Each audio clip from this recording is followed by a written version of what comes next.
Всем привет, друзья! Мы снова находимся в старом городе, и сейчас мы поднимемся на холм Шато, чтобы показать вам старинное кладбище Ниццы.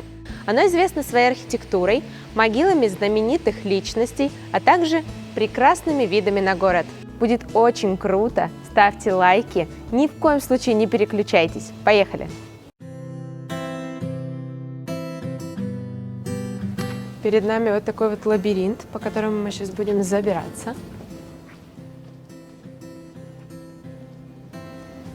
Справа один из соборов, в Ницце их очень много, все и не упомнишь.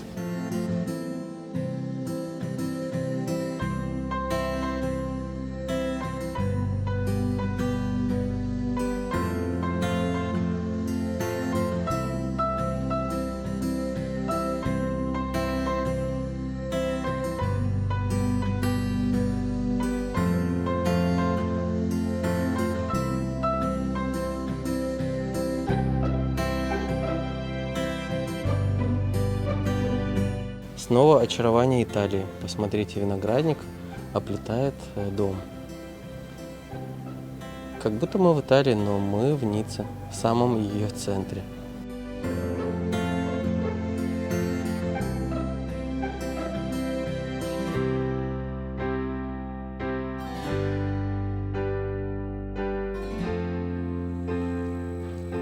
Итак, мы на входе в парк.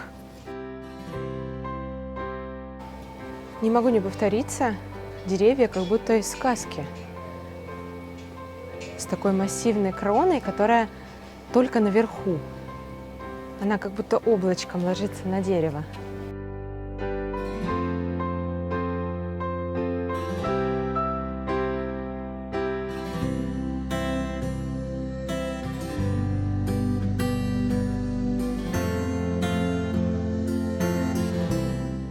Вот мы и добрались до кладбища.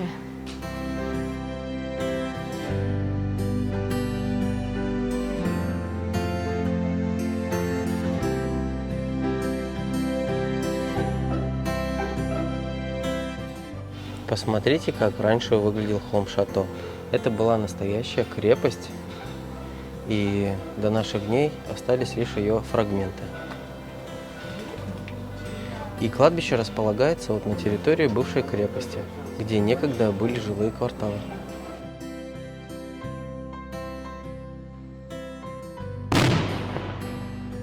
Это была пушка, которая стреляет каждый день в 12 часов дня. Таким образом, вот все жители Ниццы узнают о полдне. Если честно, я немного испугалась, потому что обычно мы ее слышали как-то отдаленно, а сейчас это было очень близко. Я сделала ручки домиком и присела. Жалко, это не попало в камеру. Это реально ты меня видел, Антош? Ну вот одна из причин, почему стоит сюда подняться. Посмотрите, какой открывается вид буквально на всю Ниццу. Видно немножко моря, также практически весь старый город, красные черепичные крыши, центр города, вот, можно видеть.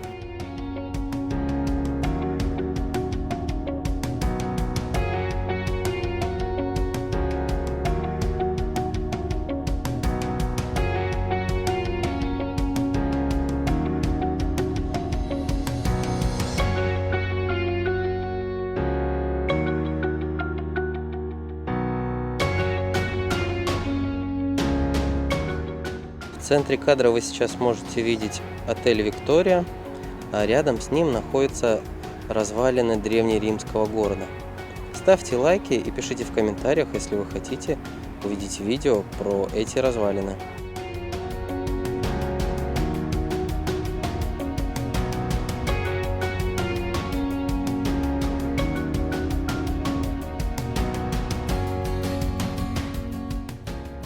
Если это сравнивать с холмом Барон, то там вся эта красота как бы вдалеке, здесь же совсем близко.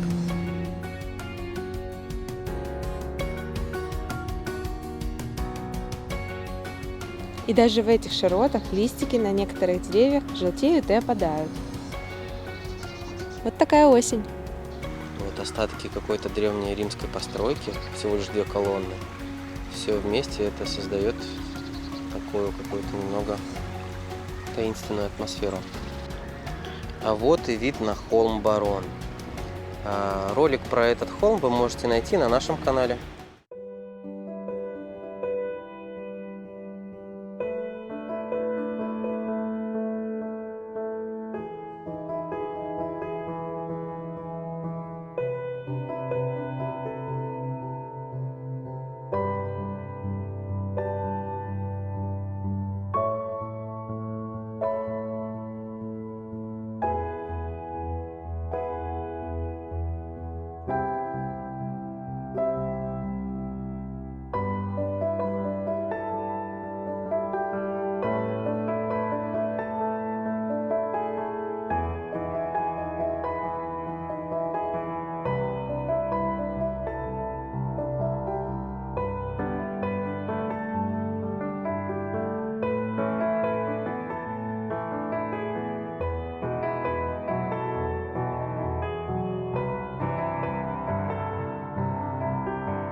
Это не первое кладбище, где мы снимаем.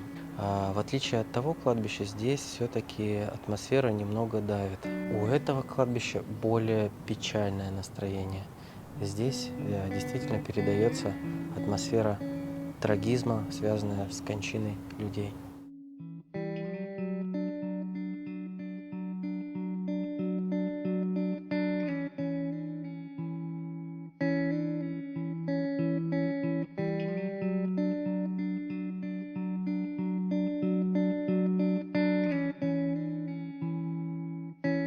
Вот одна из создающих атмосферу печали могил. Даже можно сказать, это склеп. Вот. Это настоящее архитектурное произведение искусства. Посмотрите, есть печальные лица, есть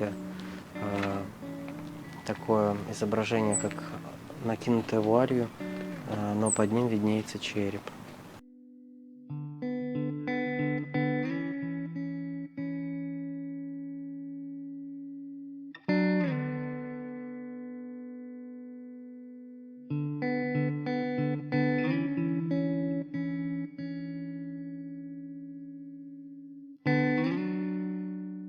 Вот очень трогательная могила, видимо, двух супругов.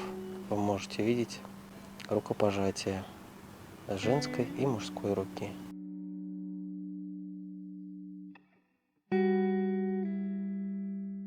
Здесь захоронен легендарный основатель компании Mercedes. Изначально Эмиль носил фамилию Элинек. В последующем, после успеха своей компании, имя дочери Мерседес он добавил к своей фамилии и стал Эмиль Элинек Мерседес.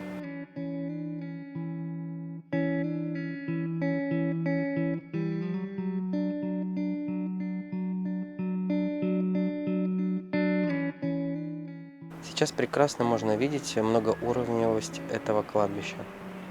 Буквально этаж за этажом ряды могил.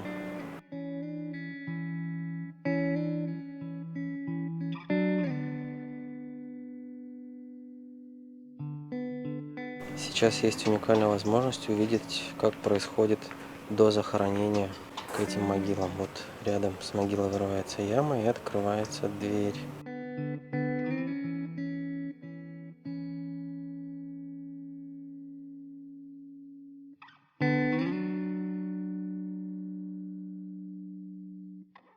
Перед вами сейчас могила Александра Герцена, знаменитого русского публициста, мыслителя и философа. Для нас, как для петербуржцев, эта персона, конечно же, является известной, поскольку в центре Санкт-Петербурга находится педагогический университет имени Герцена. Хочу немного рассказать об истории, почему, собственно, могила находится здесь. В 1850 году Герцен переехал жить в Ниццу. В В 1851 году при переезде сюда его мать и глухонемой сын Николай погибли в кораблекрушении. Затем, чуть позже, его жена умерла в родах, а затем и его новорожденный сын. Поэтому для Герцена жизнь здесь не представлялась возможной, и он перебрался в Швейцарию, а позже умер в Париже и был захоронен там. Но впоследствии его прах был перенесен именно сюда.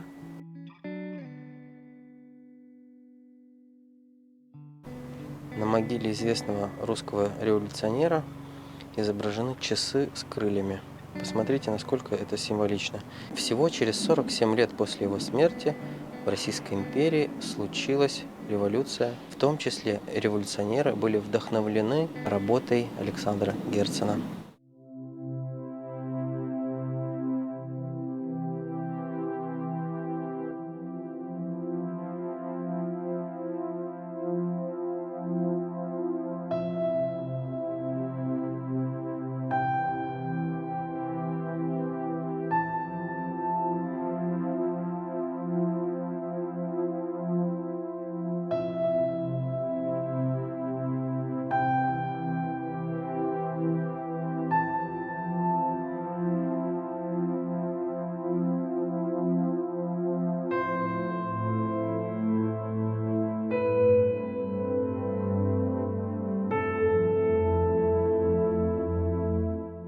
Также здесь захоронен известный французский писатель Гастон Лероу и его семья. В жизни он написал известнейшее произведение «Призрак оперы».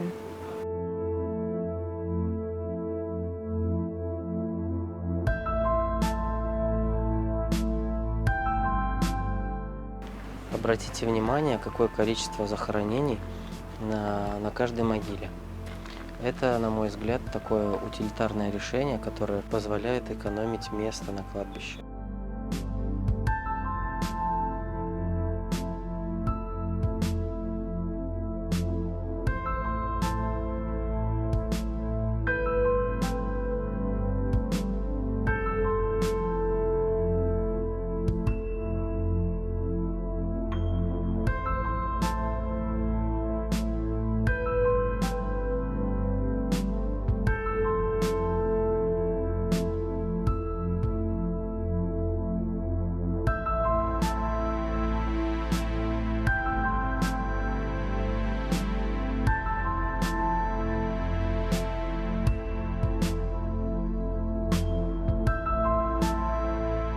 Ницца – вечный город.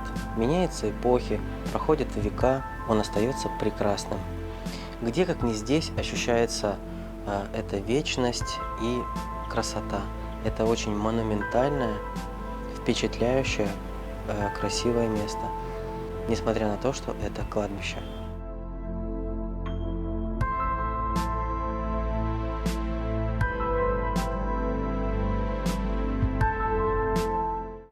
Католическое и иудейское кладбище отделены. И сейчас мы посмотрим, как выглядит кладбище евреев.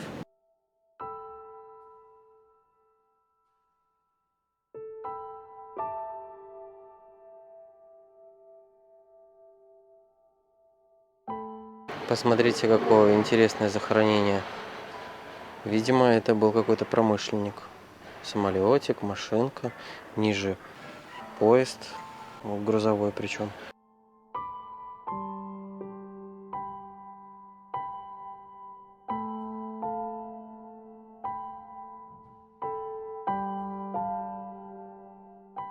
Еврейские могилы сильно проще, чем в католической части кладбища.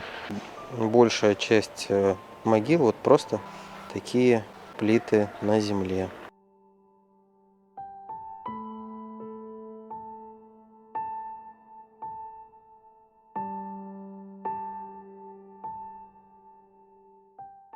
А это современная часть еврейского кладбища. Вот все памятники в едином стиле и ровными рядами. Обратите внимание, это, видимо, еврейская традиция. На плиты люди приходят и кладут камушки.